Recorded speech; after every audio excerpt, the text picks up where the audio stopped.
Welcome to True Romance Scam VI. This special question and answer video, part 1 of Ava's thoughts, takes you deep into the emotional reality of the deception of online romance fraud. Based on Ava's experience as told in the ebook Catfished in the Virgin Islands, a true online romance scam. In this video, Ava opens up about the aftermath of her heartbreaking military romance scam, and the journey of truth, self-reflection, and survival.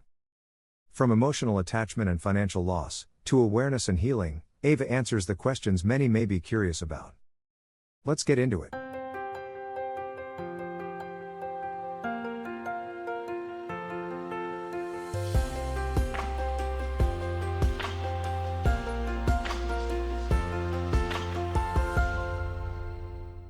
Why do you think you fell for a romance scam? A lack of awareness. I enjoy computer technology and have been open to meeting people online for years. I have built a few long-term online friendships dating back to the early 2000s. Fast forward to 2021, I had not been actively connecting with people on social media. However, like in the past, it is something I am open to. It is an alternative way of connecting with people. The issue for me is that I did not realize how much deception now exists on social media platforms. I was not looking for love or romance.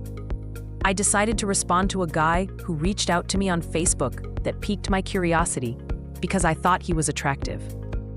It was normal and enjoyable conversation, just like with other wonderful people I have met online in the past. I was unaware of the drastic change, and I guess my mindset was stuck back in time. I have gained a wealth of knowledge and awareness following this experience. Were you in love with your romance scammer? I was not in love with him. I was strongly attracted to him, or the photos rather, and very fond of our correspondences. I developed special feelings for him. I cared for him, or who I thought he was. How did being romance scammed affect you? I was brokenhearted and very embarrassed because I was intensely attracted to who I thought this man was. But the damage went deeper than just heartbreak. It poisoned the way I see people. Now when someone reaches out, I feel suspicion before I feel trust. And when I meet anyone from the country where he is located, that shadow grows even darker. His lies didn't just steal my heart for a moment. They stole a piece of my ability to believe in people. And that is something I may never fully get back. It was very hard to comprehend how 4 months of detailed conversations, texts and phone calls could have possibly been make-believe. They were too real to be fake. It took me over 1 month after I discovered the truth to tell my siblings, and a little longer to tell other family members and friends of my experience.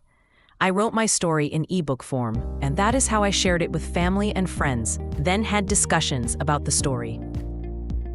Once I gained the courage to share my experience, I quickly accepted the reality of what happened and chose to accept it for what it was, a hard life's lesson. I am grateful for the awareness that social media platforms like Social Catfish, Catch the Catfish, and others are spreading, as a lack of awareness was my downfall. My feelings about meeting people online have not changed, as this is something I enjoyed doing dating back to the days of High Five, Yahoo chat rooms, and MSN Messenger. However, with education, I am now fully aware and highly confident that this was my first and last romance fraud experience.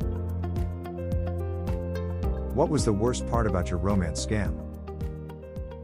For me, the worst part was the emotional connection and attachment to an individual, to later find out it was not real.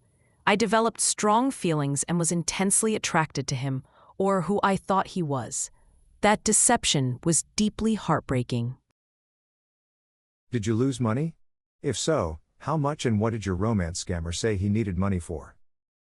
Yes, I lost a total of $965, including transaction fees. His reason for needing money was to pay his son's medical bills, so that the treatment would continue without interruption. I was led to believe that he was unable to fund these bills himself, due to a security block on his bank account. He slowly and cleverly built up the story about his son's special medical situation, to the point where I could feel his anxiety, and volunteered to assist. How long did it take you to realize you were interacting with a scammer? And how did you find out he was a scammer?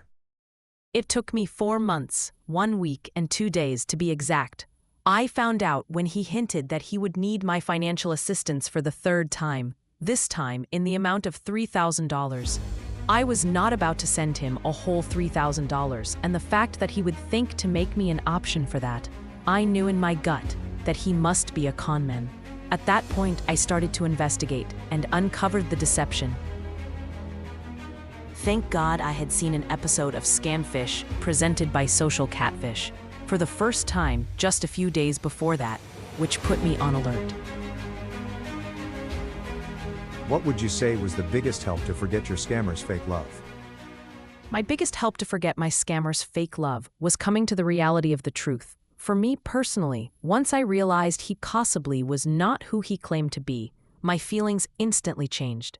When I uncovered the whole truth and got confirmation, solid evidence, that he was not who he claimed to be, the romantic feelings immediately disappeared. However, for weeks, I was a bit obsessed with the real man in the photos. It took me 5 months to stop looking him and his family up on social media and to delete his photos from my devices. Did you confront the scammer once you had evidence that he was not who he said he was? If so, what was his response? Yes, I sure did. He gaslighted me, tried to convince me that he was who he said he was, the man in the photos. He was adamant and would not back down, but I pressed for a confession, which came 2 weeks after I first confronted him. He eventually admitted to being a 20-year-old in Abuja, Nigeria. If your romance scammer apologized, would you forgive him? He did apologize, and I do forgive him. It took me 3 weeks to fully uncover my romance scam. It was hard to believe and very hurtful that it happened to me. However, within a week or two of uncovering the truth, I accepted what happened, took responsibility for my own actions, and made a conscious decision to let go of any animosity against him. I still shake my head when I remember the many fabricated stories, but I have no anger or bad feelings towards him. However, based on many of the romance fraud stories I have watched and listened to, I can totally understand how hard it is to forgive. Please tell me, how do you avoid romance scammers now? I avoid romance scammers by being mindful, vigilant, and applying all the knowledge I have gained from Social Catfish and other scam awareness organizations during my romance fraud self-education process following my romance fraud experience. Awareness is key. There is always someone out there who is unaware, so we should all keep sharing and spreading awareness of this and all other types of scams. Do you think online dating is safe?